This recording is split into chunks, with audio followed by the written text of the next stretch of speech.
Hello, welcome to the AICE Chemistry lecture series. Today we're going to talk about chapter 4, section 4, which is on the shapes of the molecules. Now, this particular subject is something that we did see in honors chemistry last year, where we talked about the shape of the basic molecules. We did not discuss the shape of expanded octet or electron deficient molecules. We'll talk about that in this video. But it is something that we do have a basis from honors chemistry that you should go back and review. Let's get started. So VSEPR theory or VSEPR theory is what we call the valence shell electron pair repulsion theory, or VSEPR for short. And it's the theory we use to predict the three-dimensional shapes of molecules. Something we often forget about molecules and atoms is that these are not two-dimensional things. They make up everything we see and therefore are three-dimensional. So when we talk about the shapes of the molecules, we don't talk about them in a two-dimensional format. We talk about them in a three-dimensional format. Now, the theory is using a basis of things like a pair of electrons, and lone pairs and bonding pairs, which are all going to repel each other. You have to remember, everything in a molecule, whether it's a lone pair of electrons, a bonding pair of electrons, anything that's made out of electrons is going to repel each other. And so nature wants repulsion to be minimized as much as possible. So whenever you have a molecule like water, for example, which has two bonds and two lone pairs of electrons, nature is gonna position these lone pairs of electrons and these bonds as far away from each other around the sphere that is the central atom as possible. Now, some things that we have to keep in mind when we're thinking of the VSEPR theory and of the shape of the molecules is that we only consider the valence shell electrons, not the ones found in the inner shells. Because when we talk about bonding, only the outer electrons contribute to bonding, not the inner electrons. So we need to make sure that we're only thinking about valence electrons. Now, pair of electrons do repel each other by the same amount because they have the same charge. So, for example, this bond, this oxygen-hydrogen bond, and this oxygen-hydrogen bond are both made out of 2 electrons each. Because they're made out of 2 electrons each, they're going to repel each other. So again, these bonds right here, they're each made, let me use a different color. They're each made out of 2 electrons. And because these are made out of 2 electrons, there is repulsion between them because they're made out of 2 things that are negative. And as we know from before, like charges repel. Now, there is a difference, though, between a lone pair of electrons and a bonding pair of electrons. Lone pair of electrons are going to repel each other more than bonding pair of electrons are. Because they have a larger electron cloud, are not as bound as the electrons here. Like we said, the electrons here in those, we'll do them in a different color. The electrons here in the lone pair of electrons of oxygen are also negative in charge, like the bonding pairs, and there's also 2 of them. But these have greater repulsion than the electrons that are bonding do. The reason why is because of the constraints. A lone pair of electrons having no atom on the other side has a much wider electron cloud than the bonding electrons, which are constrained between 2 atoms. And so because there's such a wider berth of the electron cloud in these lone pairs of electrons, then we're going to have a stronger repulsion between those 2 lone pairs than we do between 2 bonding pair of electrons. And then the lone pairs and the bonding pairs do repel each other by an intermediate degree somewhere in between them. And this is going to come into play later on because this greater repulsion will mess with the bond angles that the different shapes make. Now, repulsion between multiple and single bonds, which we do not have here, is treated basically the same in single bonds in the Cambridge curriculum, there is a little more repulsion by double and triple bonds because they have more electrons. But the repulsion between pairs of double bonded compounds are going to be a little higher or a little greater. Triple and double bonds are kind of treated equally, even though they're not. But just for the sake of simplicity, just remember that multiple bonds, such as double and triple, are going to have a slightly greater repulsion than single bonds do. Even though a lot of the time you won't see that really shown on the exam or addressed. Finally, we can deduce the shape of a molecule using all of the things that we just discussed by looking at what pairs of electrons, bonding and lone pairs, are present, and by looking at the conformation of these, we can figure out what three-dimensional shape the molecule will take, because it will be the shape that minimizes the repulsion, that sets things apart as strongly as possible. Now, we learned how to do this last year. Let me go to the next slide. We learned how to use this last year based on this this chart. Now, this chart uses what we call steric number. Steric number is the number of bonding pairs or number of bonds plus non-bonding pairs, meaning lone pairs of electrons. So this first column, steric number, just represents how many bonds and non-bonding pairs of electrons there are. And then based on how many lone pairs, once we find the steric number, we can tell what the shape of the molecule will be. This is a more accurate version of figuring this out, a more direct version of figuring this out, because essentially things that have a specific number of pairs of electrons with a specific number of lone pairs will form specific shapes.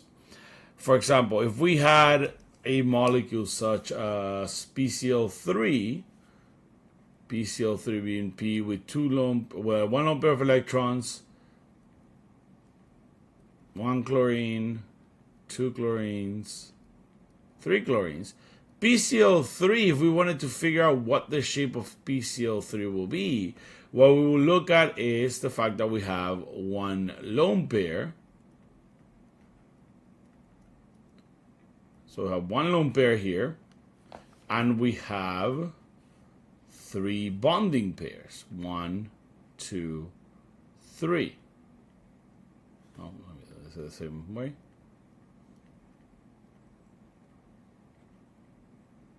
Or bonds in general. And we have three of those. So in total, the steric number is one lone pair plus three bonds. That means that we have 4 is the steric number. Now, 4 is the steric number. All we have to do with this chart is go down to 4.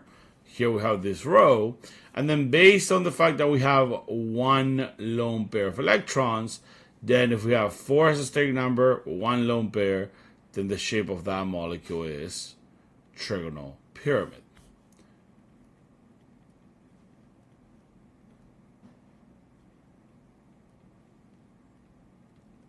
So trigonal pyramid will be the shape of PCl3, and the bond angles formed between the bonds of PCl3 will be less than 109 degrees. In fact, because it is trigonal pyramid, the actual bond angle will be 107 degrees. Now, why 107? Why not 109 like it is for a tetrahedral? Because again, this lone pair of electrons is going to push down on these bonds more than they push on each other. So it's going to close this gap a little bit.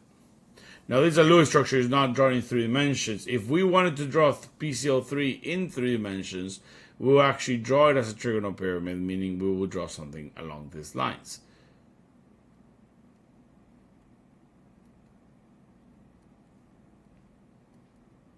Oops.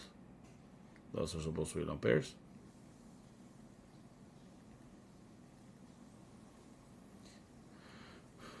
So we'll draw something more along these lines, because where you can see that that bond angle is 107 degrees, a little better. And again, that's because this lone pair of electrons is pushing down on these CLP bonds more strongly than them pushing on each other. But that's basically how we use this chart. We will have to memorize this chart. But it is something that is very useful when it comes to VSEPR theory and the proper way of doing this. Now, that being said, Cambridge does not expect you to learn the VSEPR theory in this manner necessarily. They expect you to use something called representative molecules. Representative molecules means that instead of doing this the way we did in honors, we would identify specific representative molecules, memorize the information from them, and then by virtue of going off those molecules and looking at which molecules do the molecules we're looking at more closely resemble, we would then figure out their shape and angle based on that. Now, that's a little complicated, so let's look at it in practice. Again, this is how we did this in honors chemistry. We will now also include the two last rows, which we did not do in honors chemistry, because these two last rows include the expanded octets. But let's look at the way that Cambridge wants us to do this with representative particles. So here we have the 7 representative molecules that Cambridge wants us to look at. Essentially what these are, they're molecules that represent or kind of fall as representatives for that particular shape. So for example, methane. Methane, CH4, is a representative particle or representative molecule for the tetrahedral shape. That means that any molecule that looks like methane will have a tetrahedral shape and a 109.5 degree angle. Why is that? What makes molecules like methane? What makes molecules like methane is having the same number of bonds and lone pairs. And so, realistically speaking, what we're looking at here is being able to replace these elements, H or C, for other elements. So let's bring up here our periodic table. Where's my periodic table? So if I bring up my periodic table here, when we talk about being able to replace molecules, if we have something like CH4, carbon can be replaced by any member of group 14. Why? Carbon is in group 14. Any of these elements should be able to replace it in a molecule. Now, we have to take that with a grain of salt, because things like germanium, tin, lead, fluorobium are not nonmetals, so they will not form covalent compounds, and therefore we cannot talk about their VSEPR shapes. So realistically, carbon and silicon are replaceable with each other. On the other hand, hydrogen is a little more complex. Why?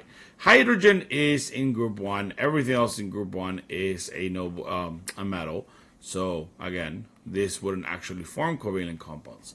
But hydrogen can actually also be replaced by anything in group 17.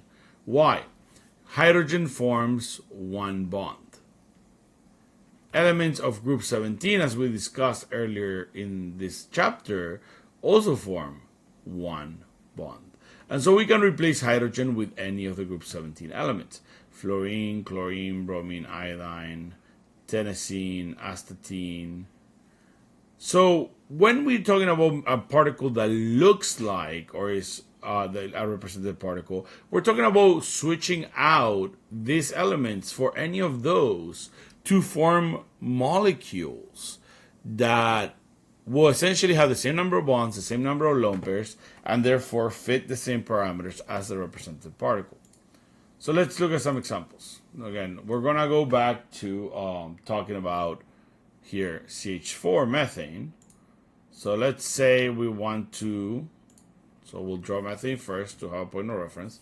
So if I have CH4, Methane has a carbon in the center bonded to 4 hydrogens, none of which have any lone pairs. Carbon doesn't have a lone pair, the hydrogen don't have lone pairs. Not that we care, we only care about the lone pairs of the central atom. So methane is tetrahedral and has a bond angle of 109.5 degrees. Meaning that this angle right here is 109.5. Realistically speaking, in 3 dimensions, this methane would look like this. We have carbon with a hydrogen at the top, hydrogen at the bottom, but it's in a tripod configuration.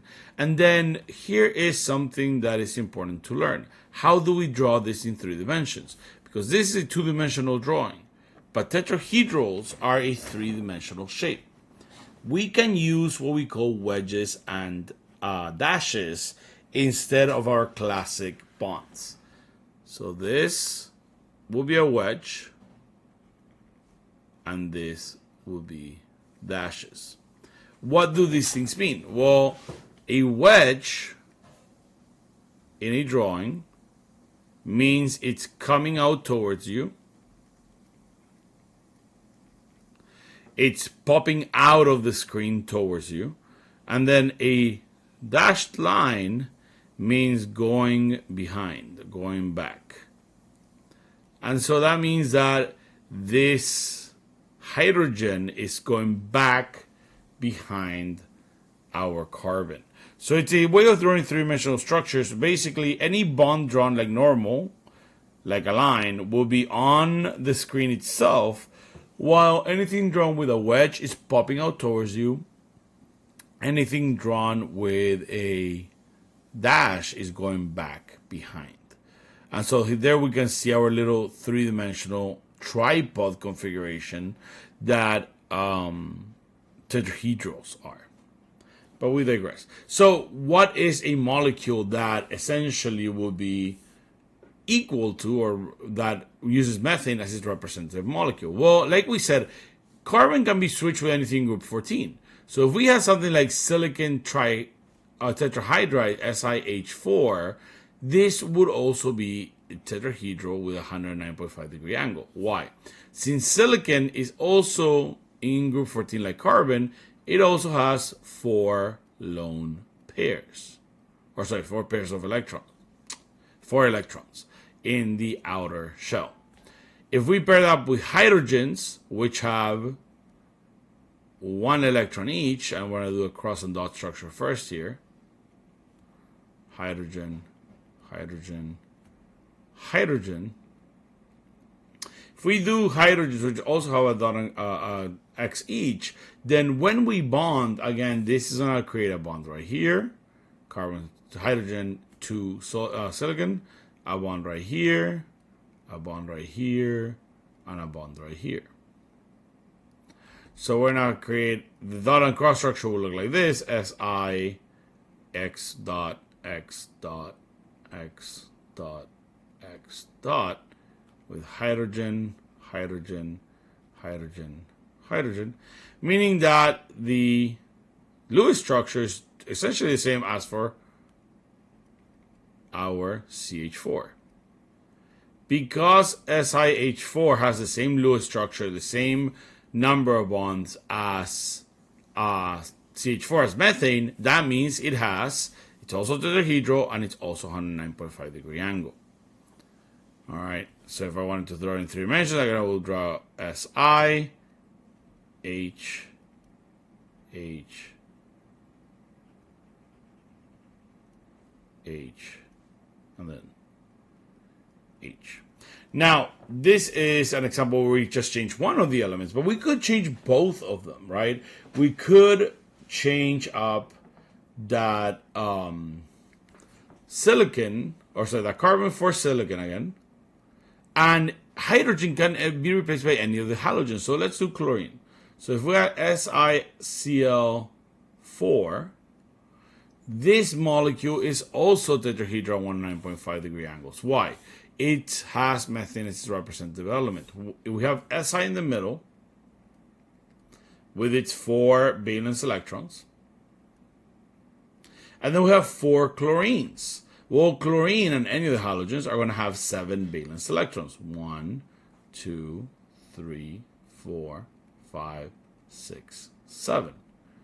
So when we draw the dot and cross structure for chlorine, that dot and cross structure is going to match the one we saw for methane. So we have here,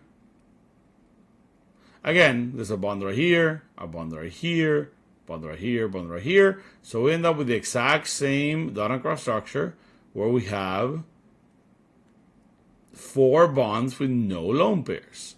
Now the only difference here is that those chlorines we're drawing will have their own 3 lone pairs of electrons. But remember, the lone pairs of the outside atoms don't matter. The only lone pairs we will care about are the lone pairs of the central atom, which in this case, silicon does not have any lone pairs. So how will this look? This will look exactly the same as the other two. It will be an Si in the middle with 4 bonds. I'm going to do just straight 3-dimensional here, with the chlorines on the outside. 1, 2, 3, 4, 5, 6, 9, 10, 11, 12. So this is Lewis structure. So this is, again, tetrahedral 109.5 degree angle. Why? 4 bonds, just like CH4. How can we tell it's going to have 4 bonds without even drawing the dot and cross structure? Because we have a group 14 element with things that only make 1 bond around it. And we could even mix this up without going into drawing this all over again. Let's say we had Ci2Br2. Again, we have a group 14 element with 4 attachments which make 1 bond each. Meaning that this would make 4 bonds here for group 14 element. This will make a carbon with 4 bonds, because carbon always forms 4 bonds. It can have expanded octets. And then Br, Br.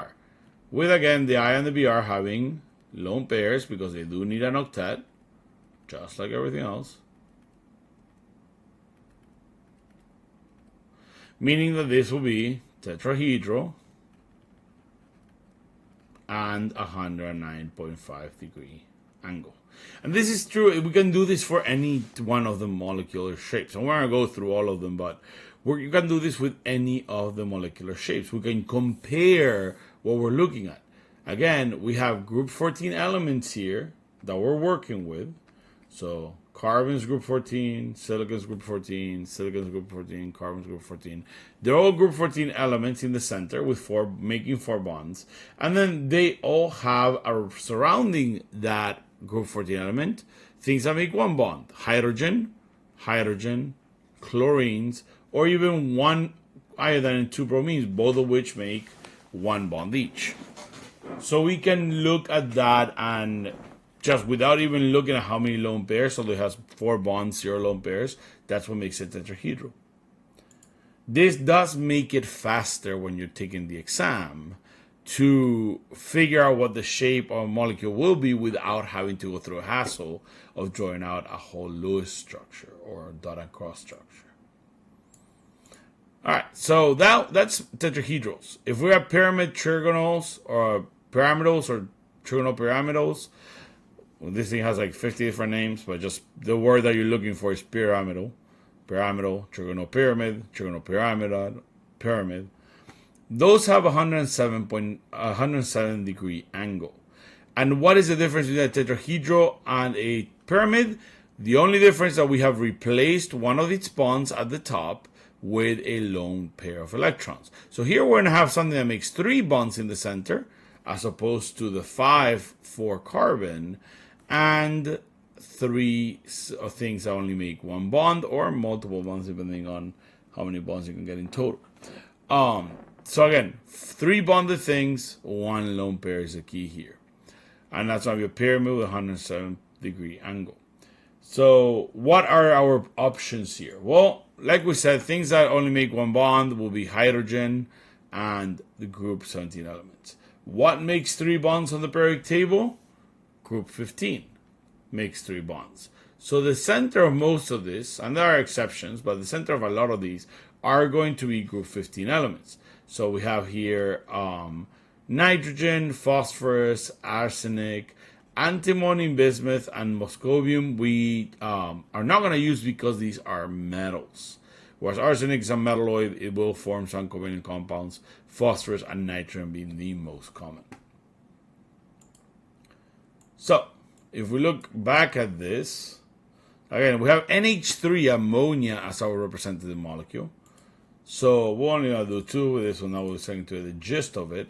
So, we have the ammonia, the NH3, which has the nitrogen at the center with a lone pair of electrons, hydrogen on the right, hydrogen on the left, and hydrogen on the bottom.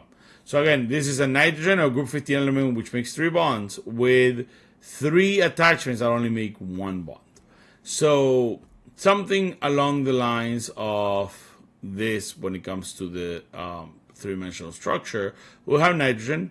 We're essentially going to have the bottom of a tetrahedral. We'll have N with its H here, a hydrogen coming out towards you, and then dashed lines for hydrogen going back behind this. And so we got our lone pair at the top. That's going to be our ammonia. And again, ammonia is going to be a pyramid or pyramidal, whichever you want to use, structure, which has a 107-degree angle. So this right here is 107. That's our representative molecule. So anything that looks like ammonia or that has the same general configuration of having 1 lone pair and 3 bonds will be a pyramid shape. Something like Pi3 is also pyramid. How do we know that? Again, and if we go through a whole donut cross structure, we have phosphorus, which is a group 15 element. So we have 1, 2, 3, 4, 5 lone pairs. And then iodine being group 17, that means 7 valence electrons or 1 bond that it needs to make. Whereas phosphorus has, or being group 15, has 5 valence electrons, making 3 bonds. Now take this, and I'm going to put a little asterisk here. Take this with a grain of salt, because remember, phosphorus being in group or in period 3 or below can have an expanded octet. And we'll go into that later when we do the expanded octet shapes. Now, group 17, iodine means that we're going to have I with 7 valence electrons. So 1, 2, 3, 4, 5, 6, 7. And again, it's another one here. I'm not going to count every single one, but there's my iodine with 7 and my iodine with 7 valence electrons. Oh, they joined on me.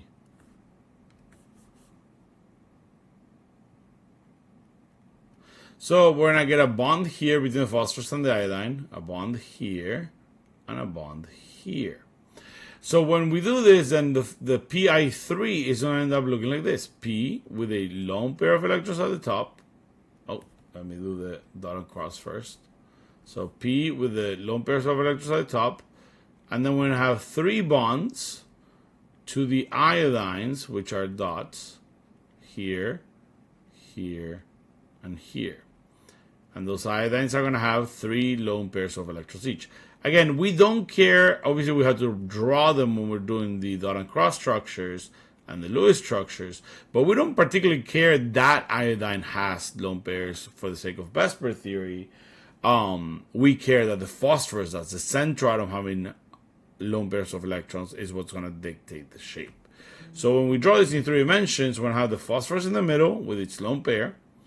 And then, again, it's going to be kind of the bottom of a tetrahedral. We have the iodine, another iodine as a wedge to show that it's coming out towards us, and another one as a dot to show that it's going back behind the screen.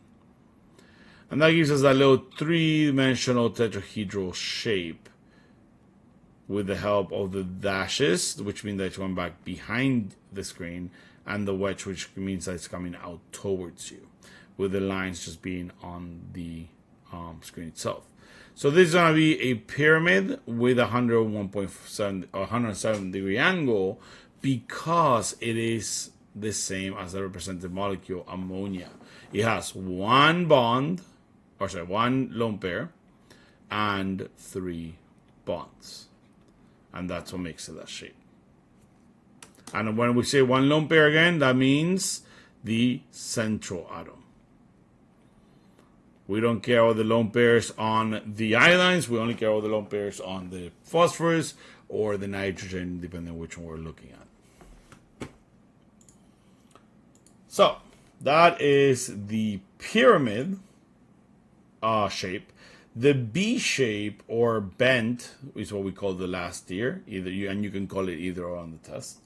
The B shape or bent one is also going to be a derivative of the tetrahedral. What do we mean by that? This shape is what happens when we grab our tetrahedron and start having 4 bonds. We exchange 2 of those bonds for lone pairs. If we have 2 lone pairs and 2 bonds in a shape, we'll get a bent shape, which is where the shape for water comes from. Now, B-shaped or bent-shaped molecules have a 104.5 degree angle. And again, a lot of the time, and there are exceptions to this, and we're probably going to see some throughout, but a lot of the time they will have a group 16 element at the center. In this case, it's oxygen. In this case, it's oxygen, but it could be, if I bring over my periodic table, it could be any group 16 element that is a nonmetal.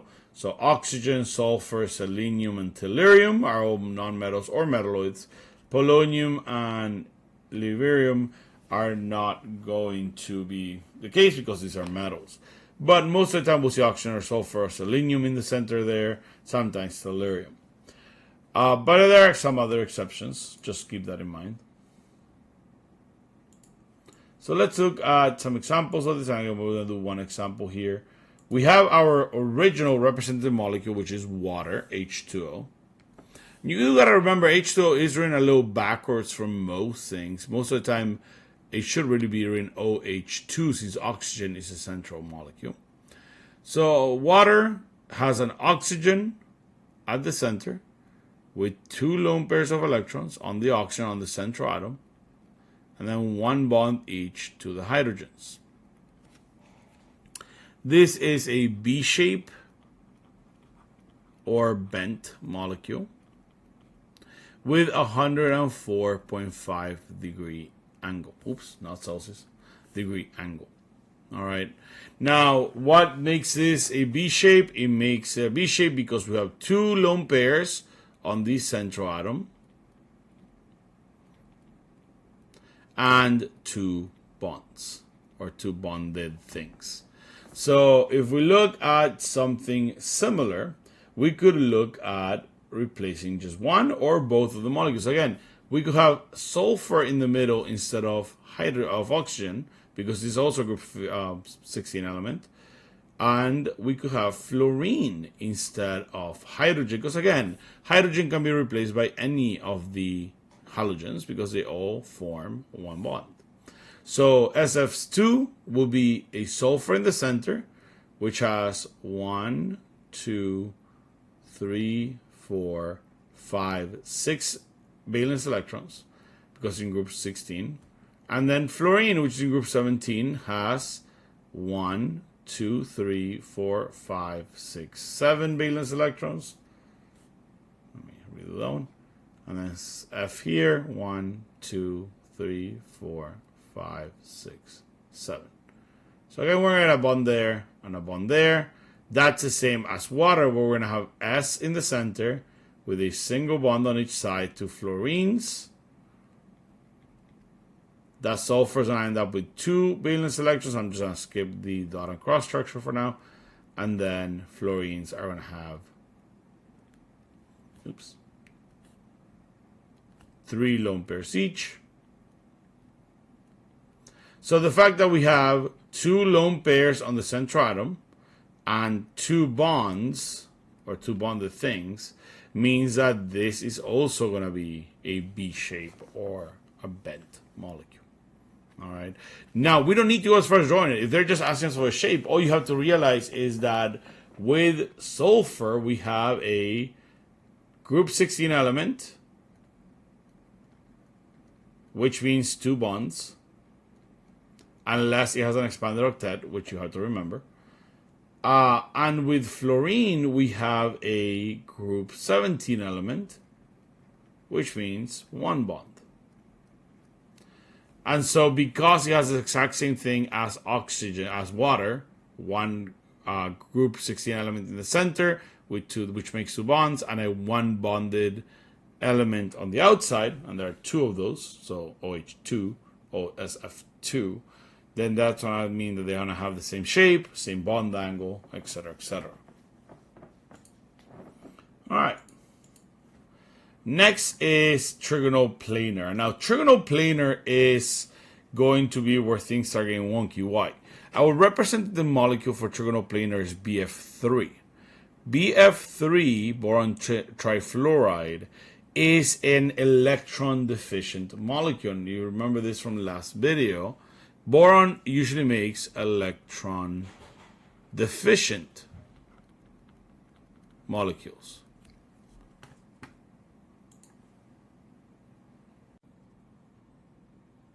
Now, because boron is electron deficient, it does have something that we need to remember when we're doing our dot and cross structures, which means that we're not going to be looking for an octet. We're only going to be looking for 6 electrons in its valence shell, or 3 pairs. Now, before we go and look into that, let's just quickly go over the shape. Boron trifluoride, BF3, is the representative molecule for a trigonal planar shape, which is a flat shape, which looks like this, where we have 3 bonds, no lone pairs on the central atom. And now these 3 bonds could be single or double bonds, but they make 120-degree angles. Now, we need to look at what a trigonal planar or different alternatives of trigonal planar molecules are going to be. But what we want to focus with trigonal planar molecules is, again, the fact that they have 3 bonds with 0 lone pairs on the central atom. That's what we're focusing on with our trigonal planar molecules. Anything that looks like that will have a trigonal planar shape. So, let's start by drawing out our electron deficient BF3. So if you remember, BF3, because boron is electron deficient, it only needs 6 valence electrons. Now, boron, being a group 13 element, has 3 electrons. And then fluorine, so this is a group 13 element, meaning 3 valence electrons and 3 bonds that it will form because it is electron deficient. And then fluorine is a group 17 element with 7 valence electrons and therefore 1 bond that it needs to form. So the fluorines will be around the boron. So we have 1, 2, 3, 4, 5, 6, 7 electrons. Fluorine here, 1, 2, 3, 4, 5, 6, 7. And then fluorine here, 1, 2, 3, 4, 5, 6, 7. Valence electrons. So when we make this dot and cross structure, we have 3 bonds that are formed between boron and fluorine. B in the center, and then X dot, and I'm going to angle them a little bit to make them fit better. F, F, F, with the fluorines all having 7 valence electrons. there's 7 original valence electrons, and then the one they get from boron, having an octet in total. Each fluorine has 2 lone pairs of electrons, or sorry, 3 lone pairs of electrons. But boron only has 2, 4, 6 electrons because it is electron deficient. And so that will give us essentially this shape, B, F, F, F. So this is what that trigonal planar shape is. The trigonal planar shape is kind of like a Y. It is two-dimensional in the sense that we do not need wedges and dashes to show it. This is both the two-dimensional and the three-dimensional shape because it is a flat shape and it is a trigonal planar shape with the bond angle being 100 or 120. Now, I'm going to show you another shape that has a trigonal planar shape, but it's a little more complex. But we can still see the resemblance between that BF3 and this shape. Now, remember, a trigonal planar shape will have 3 bonds, 0 lone pairs. But when we say bonds, we mean bonded things, right? These 3 bonded things could be single bonds, they could be double bonds, it could be triple bonds. So let's look at our molecule here. Let's look at CH2O. This is formaldehyde. Now, formaldehyde does not have a group 13 element like boron in the center, but it still has 3 things attached. Here we have BF3, boron with 3 things attached. Here we have carbon with 3 things attached. 2 hydrogens, 1 oxygen. If we draw the Lewis structure, which if you're unsure with something like this, draw the Lewis structure because if we have the carbon in the center, and carbon is group 14, so we'll have 1, 2, 3, 4 bonds. And then we have 2 hydrogens, and we'll use, let's use an open circle for hydrogens, electrons. 2 hydrogens, and then 1 oxygen. Now, oxygen is in group 16. Meaning that it forms 2 bonds because it has 6 valence electrons. So we have the oxygen here with 1, 2, 3, 4, 5, 6 bonds. It's easy to see that the carbon and the hydrogens will form a bond with each. But then oxygen and carbon, because oxygen needs to form 2 bonds, will not just form 1 single bond, will form a double bond. So the dot and cross structure kind of ends up looking like this: C, X dot, X dot, because the carbon-oxygen bond is a double bond, and then oxygen has 2 lone pairs of electrons. And then we have the hydrogen-oxygen-carbon bond here, and another hydrogen-carbon bond, here. So that's formaldehyde. And look, we have 3 bonded things. If we draw this as a Lewis structure, C double bond O with the 2 lone pairs of electrons, and then 1 bond to hydrogen, 1 bond to hydrogen. Notice that this still applies here to formaldehyde. We have 3 bonded things, whether it's double or triple bonds, doesn't matter. 3 bonded things with no lone pairs of electrons on the central atom.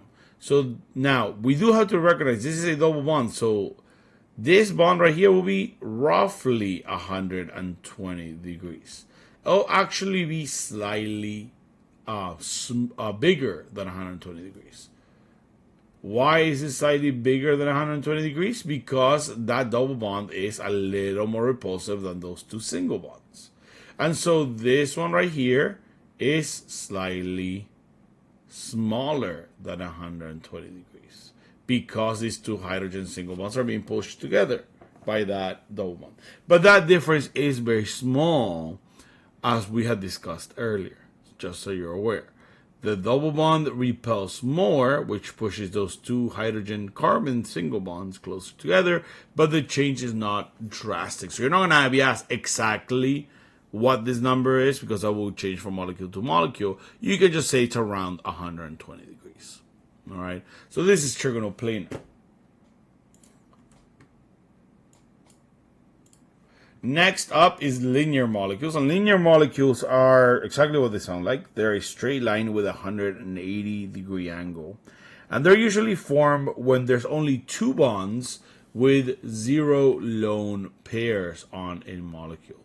So there's 2 bonds, 0 lone, oops, I don't know where I put a B there, lone pairs on the central atom.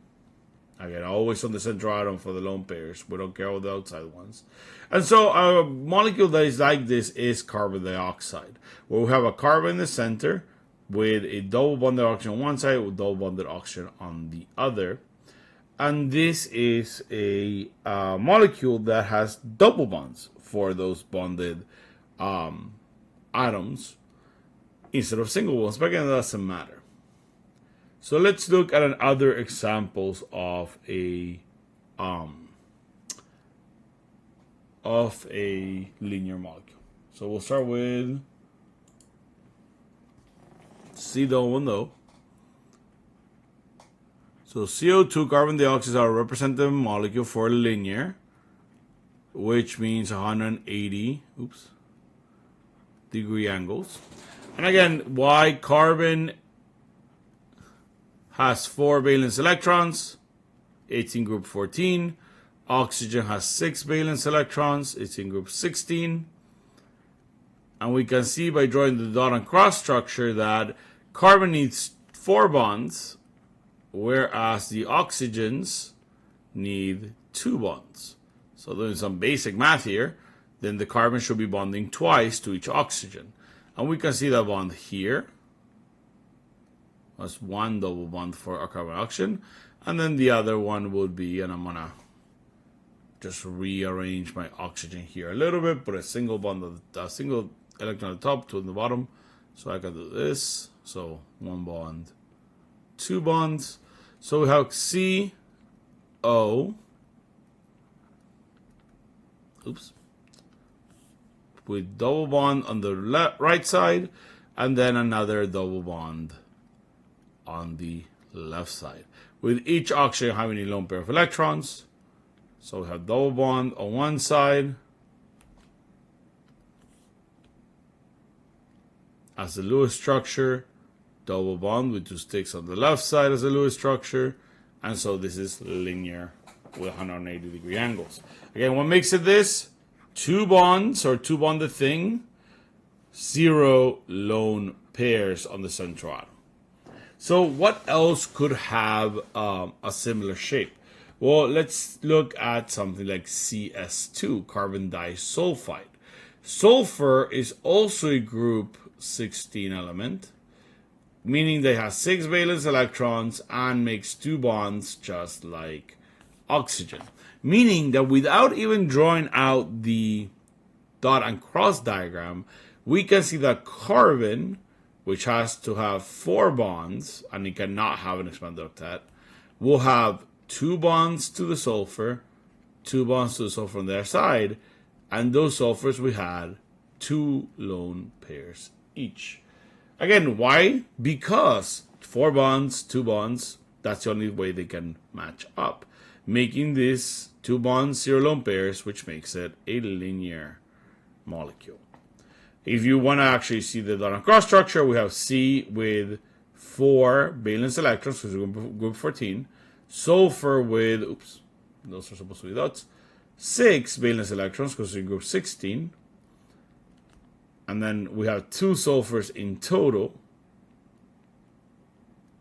And again, it's the same as we saw with carbon dioxide. We have a double bond forming here and here with the sulfur, a double bond forming here and here with the sulfur. So we end up with C, X dot, X dot, X dot, X dot with the sulfur here, with the 2 lone pairs that are left over, and then the sulfur here with the 2 lone pairs that are left over.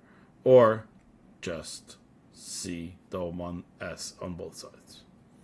And that's a linear molecule as well. Now, the next representative particle molecule is for an expanded octet. Here we have PF5, phosphorus pentafluoride. PF5 is a molecule which has an expanded octet.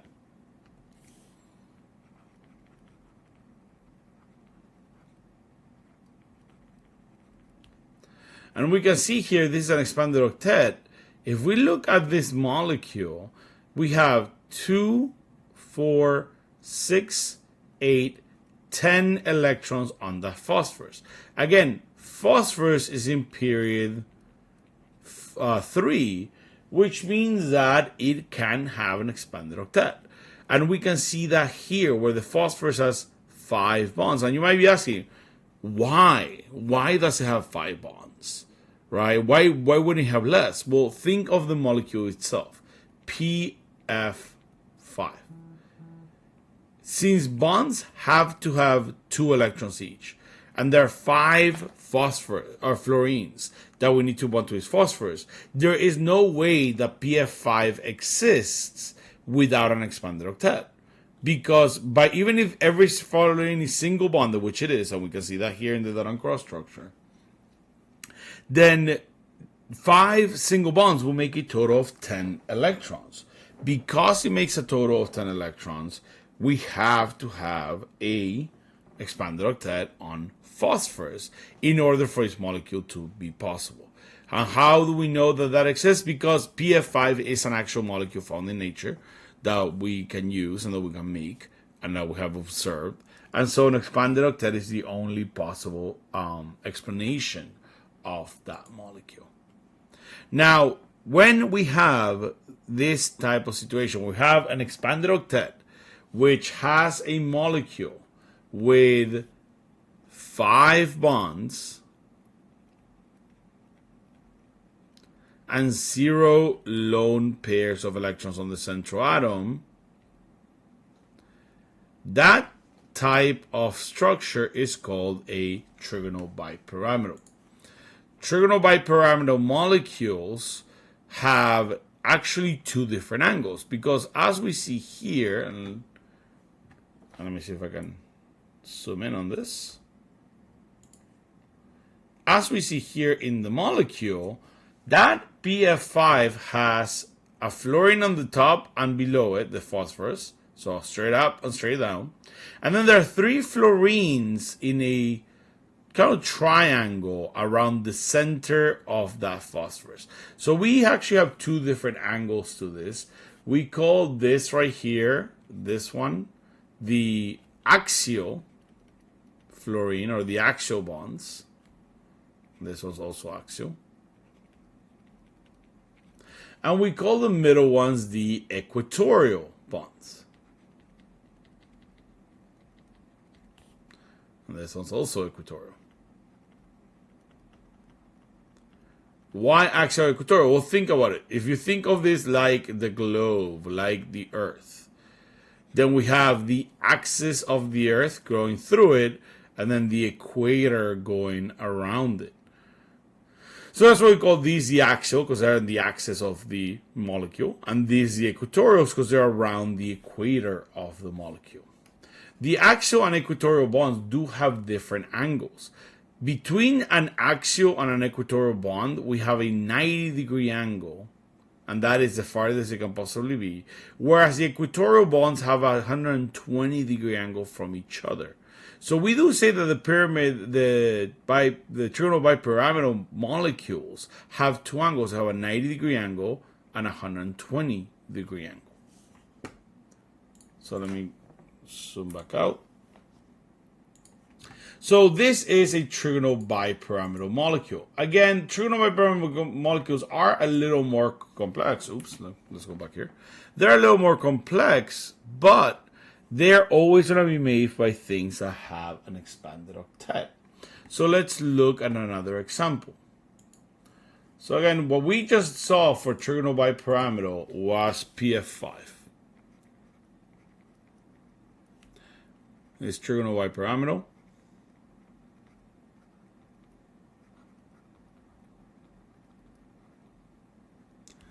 And it has a 90-degree angle and a 120-degree angle.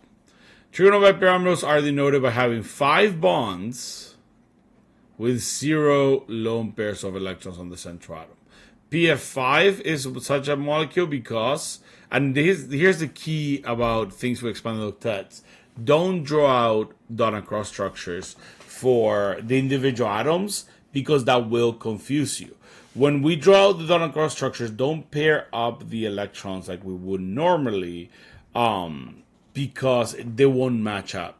So when we do PF5, we do the phosphorus in the middle with 5 electrons. Oops. So we'll do crosses. 1, 2, 3, 4, 5. Notice for expanded octets, I'm not pairing up those X's because it won't make sense if you do. They follow an exception to the rule, so we can't treat them like we would treat anything else that follows the rule. And then we have 5 fluorines. 1, 2, 3, 4, 5. Those 5 fluorines will have 1, 2, 3, 4, 5, 6, 7 electrons. 1, 2, 3, 4, 5, 6, 7. 1, 2, 3, 4, 5, 6, 7. And now I'm not going to draw out the actual full dot and cross structure because we saw it earlier in the slide. But we're going to have here 1, 2, 3, 4, 5 bonds. Oops, I forgot an electron here. 5 bonds forming, meaning PF5 will, in 2 dimensions, a Lewis structure, look like this. It kind of looks like a star, where we have our 5 fluorines around our phosphorus. And those fluorines have 3 lone pairs each. Because between the lone pair and the 2 electrons here, that's 8. It's our octet. Now the phosphorus has 8 electrons in total, 10 electrons in total, because it is an expanded octet for phosphorus here. And that's the only way we can even have 5 bonds here. The 3-dimensional structure for this will be P with 1 fluorine coming up from the top and 1 coming out from the bottom. 1p straight to the left or right. You can draw this in either direction. And then the other 2 fluorines, one will be back away from the screen and one will be coming out towards you.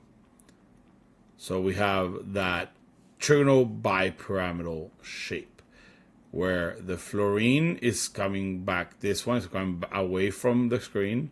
This one's coming out towards you. And then all 3 of the other fluorines kind of form a T shape on the screen. Now, what could have a similar shape? These are going to be a little more straightforward. We are just going to replace these elements with phosphorus with a group 15 element and fluorine with a group 17 element. You have to be careful though. That phosphorus needs to be replaced with a group 15 element that can have an expanded octet. That means that it cannot be nitrogen because nitrogen cannot have an expanded octet. It's in period 2. Only period 3 and below elements can. So we could do something like, if we look at our periodic table real quick, I'll bring it over here. So not nitrogen, but arsenic can actually have an expanded octet, and it's in group 15. So AS. So we could do something along the lines of AsCl5. Or maybe mix it up and have something like AsCl3Br2. Why? Again, group 15 element with both of these are group 17 elements. It doesn't matter whether we have 5 of the same element or not. We're going to have our arsenic in the center with its 5 electrons. And again, because it's an expanded octet, we'll do singles. And then we're going to have 3 Cls and 2 Brs. Because they're group 17 elements, they're going to have 7 valence electrons regardless. So there is, realistically speaking, the only thing that's changing between the chlorine and the bromine, or even between the chlorines, bromines, and the fluorines in PF5, is the symbol that we use in the center. because the overall molecule will be exactly the same. We're going to have those 5 bonds being formed between the central atom and those elements, giving us AS, and then 5 bonds, 3 of them to chlorines, 2 of them to bromines. And those group 17 elements are going to have 3 pairs of electrons each, or valence of lone pairs each. So 2, 4, 6, and then the 2 from the bond is 8. And then the arsenic in the center, just like with phosphorus, has 10 electrons in total because it's an expanded octet. But because it has 5 bonds, 0 lone pairs, this is a trigonal bipyramidal molecule. Alright, we have one more left to do. Let's look at our last of the geometric shapes, which is going to be the octahedral. Now, the octahedral, again, is a case that only happens with expanded octets.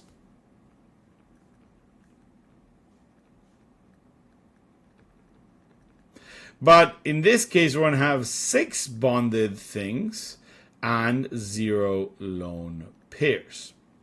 So here, our classical expanded octet for the octahedral is SF6. Here we have it. And that is the octahedral molecule, which has a 90-degree angle.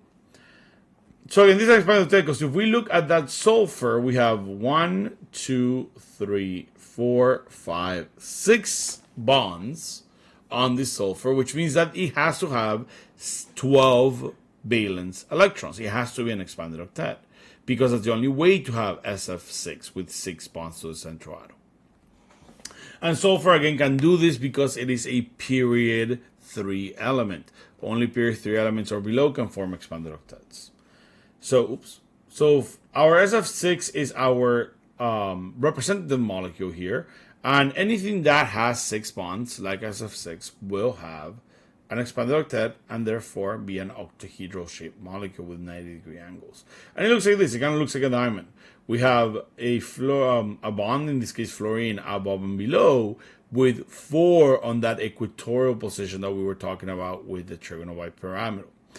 Now, here we only have one bond angle because the bond angle between those equatorial positions is 90 degrees, and between the equatorial and axial positions is 90 degrees as well. So we have the exact same bond angles everywhere. So we look at this molecule. So we have SF6 as our representative molecule. SF6 has, again, an octahedral shape with an angle of 90 degrees.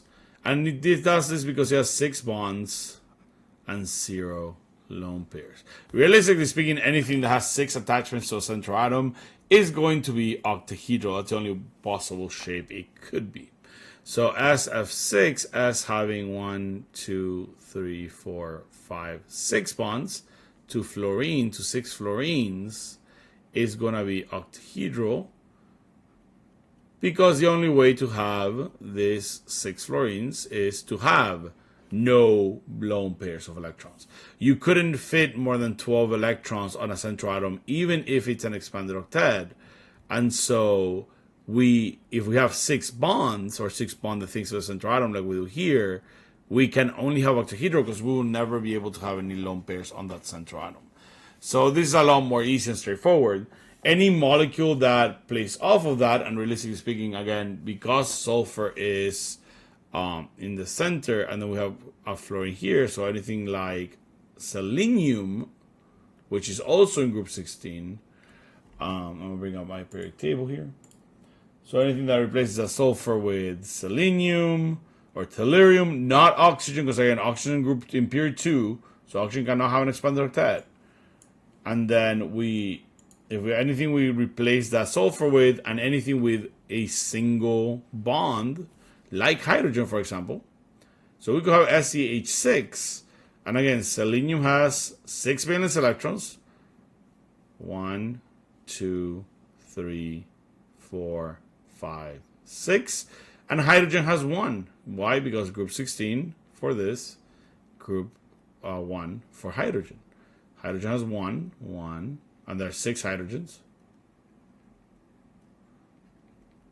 So SEH6 is also going to be octahedral because we have that 1, 2, 3, 4, 5, 6 bonds to the central atom. So it'll be Se with 6 bonded atoms, atoms. Hydrogens everywhere. Again, hydrogen, remember, only needs 2 valence electrons, so it has no lone pairs. So we have 6 bonds, 0 lone pairs, meaning that SEH6 will be octahedral and have these bond angles be 90 degrees. If we wanted to show this in 3 dimensions, what we'll do is we're going to have the Se with the 2 above and below, and those are on the plane, with 2 bonds for the hydrogen going back away from us towards the back of the screen, and 2 hydrogen bonds coming out towards us, coming out of the screen. And so it has this kind of like 3-dimensional X in the center with 1 or 2 bonds, 1 above, 1 below. All right. This is how we will draw this molecule in 3 dimensions. It's how we will draw this molecule in 3 dimensions too. If we wanted to make this 3-dimensional, all we will need to do is erase this. Don't make them flat, but instead make this one dashed, this one dashed, this one a wedge, and this one a wedge. And that's a 3-dimensional structure for octahedrals. So that's all of the structures. Now you might have noticed that if we look at this, we have 7 shapes for our representative molecules, but there are more than 7 shapes here. Well, some of them do repeat. You can have more than one way of making a linear molecule. For example, you have one here, one here, one here. Same thing for bent. We could have a bent be like this, which we saw with water. But there are other ways of making a bent molecule, like with this right here. But those are not going to appear on the AS exam as much. These are the representative molecules in your curriculum, and therefore the ones that will show up in your exam. So we're going to look at a question from paper 2, like this one. Sulfur reacts with fluorine to form SF6. State the shape and bond angles of SF6. So we can see here how SF6 is one of our representative molecules. Sometimes they will give you a representative molecule, and it's just easy as remembering what it is. Sometimes they'll give you molecules that are based off of those, and you have to extrapolate the information. But this should be very simple and straightforward, since this is one of our representative molecules. The shape of SF6 would be octahedral. Oops, that's in white. Octahedral. And the bond angle will be a 90-degree angle.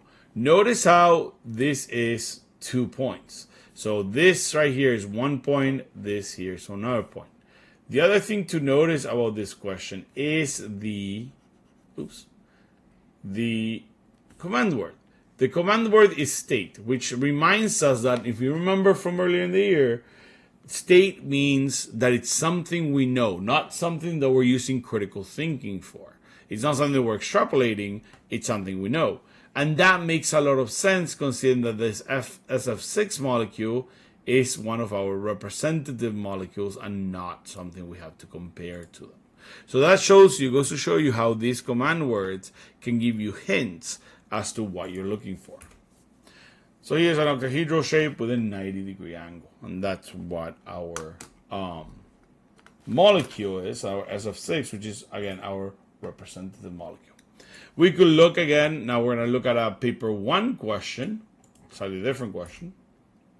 So here we have, what is the most likely shape of a molecule, hydrazine, N2H4?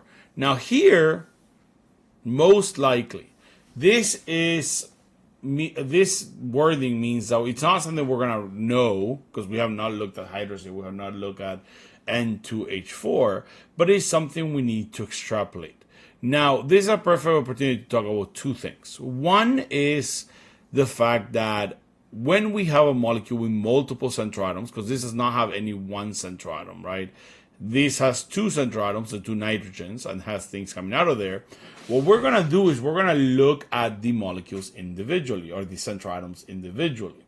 So if I'm trying to look at C, for example, what I will do is I will look at, essentially erasing, let me just do this instead. Essentially not looking at these attachments to the nitrogen. I will simply just look at this nitrogen as a central atom and then see, okay, you have 3 attachments here. And then I can do the same for any other central atom that are not symmetrical or that are not the same. Because this has a line of symmetry, because this nitrogen is exactly like this nitrogen, we can just look at one of them.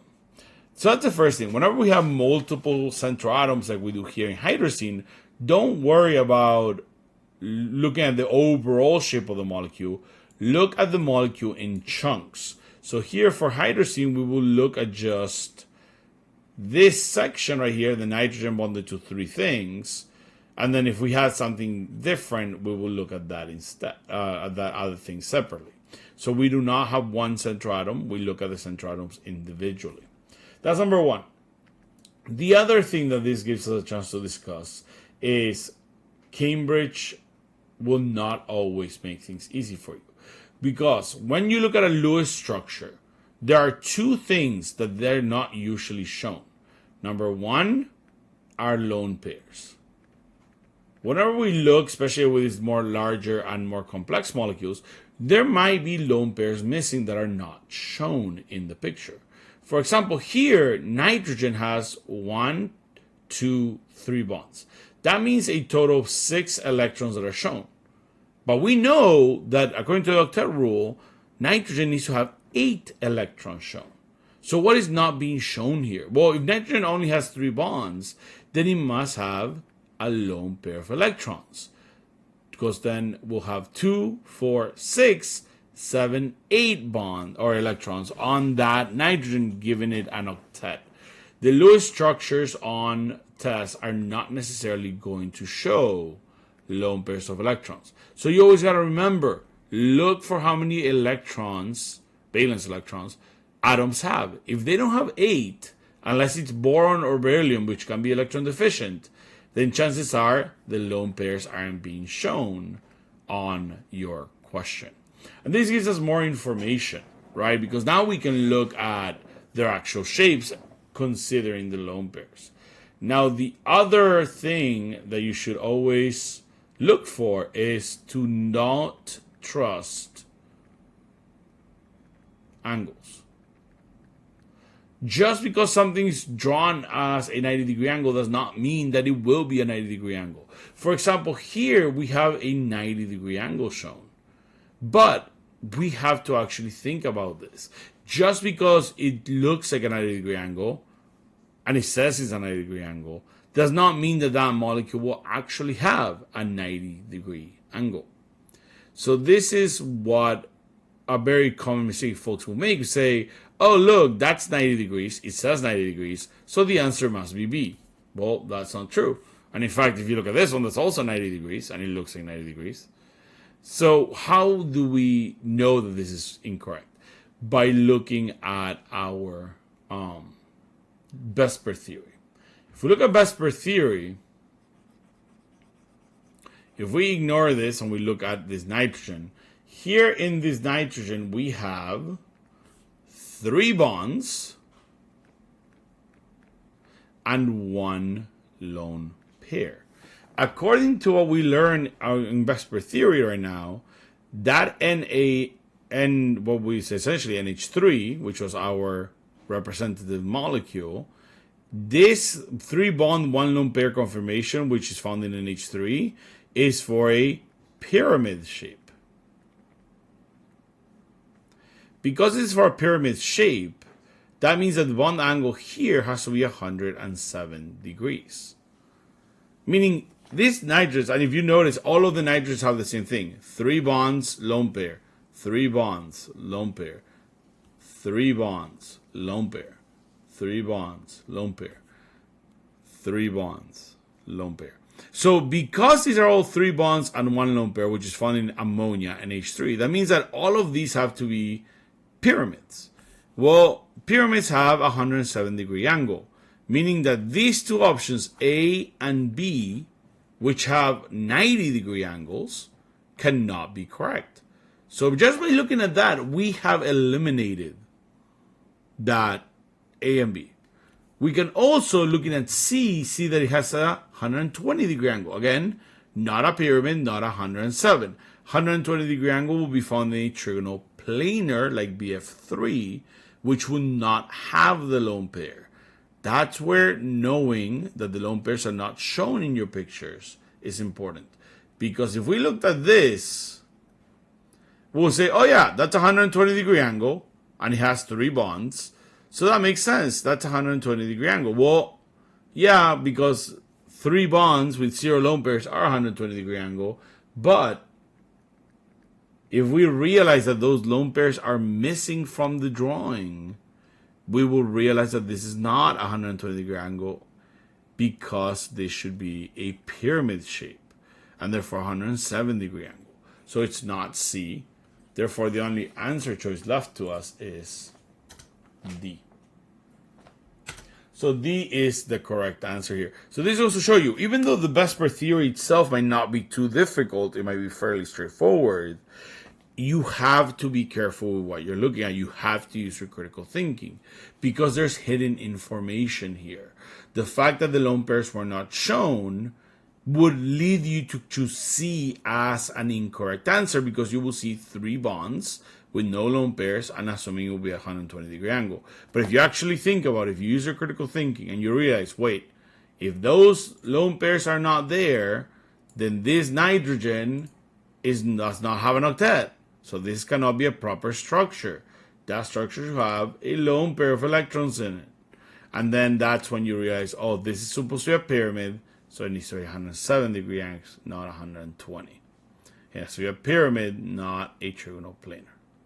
All right, so do keep your wits about you. Make sure that you're using your brain, critically thinking about everything, and not just taking things at face value. Don't trust angles, and make sure you're looking for those lone pairs, making sure everything has an octet or an expanded octet if you can have one. All right, well, that's it for section 4 of chapter 4. I'll see you all in the next video to go over section 5 of chapter 4.